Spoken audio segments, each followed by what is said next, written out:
Throughout the 15 and 1600s, absolutism became dominant through much of Europe and parts of Asia. The people who ran these civilizations were called monarchs, and they had full and complete power, and very pretentious titles.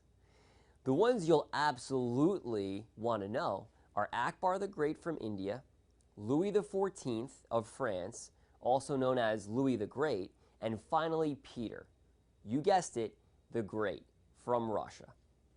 Let's start with India, where Akbar the Great was ruler of the Mughal Empire. How great was he? Well, Akbar literally translates into the Great. So you could just call him the Great, or Akbar the Repetitive. Instead, though, you might remember him as Akbar the Religiously Tolerant, because he really was. This is a big deal, since most absolute monarchs claim that they ruled because of divine right. This was the belief that they had been chosen by God to rule. And as you've seen, people usually don't want to argue with God.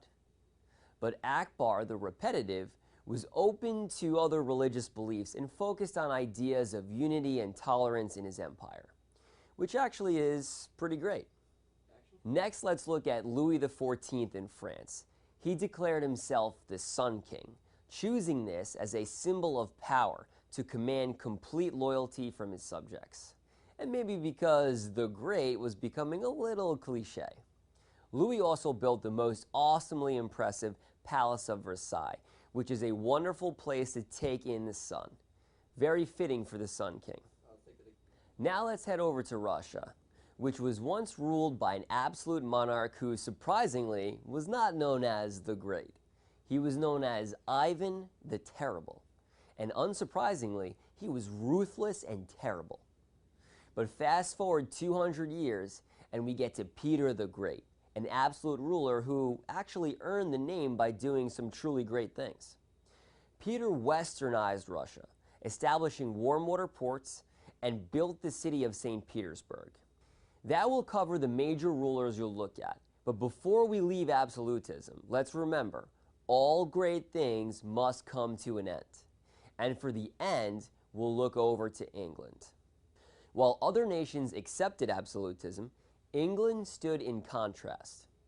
After the Puritan Revolution and the Glorious Revolution of the mid-1600s, the English Bill of Rights was passed, establishing England as a limited monarchy. And the shift from absolute to limited monarchy is a big one. This initial stand against absolutism would inspire future rulers to consider the needs of the governed. So, recall that absolute monarchs ruled with absolute and great power, but that a shift towards religious tolerance and the needs of the governed would begin moving Europe towards a more democratic future.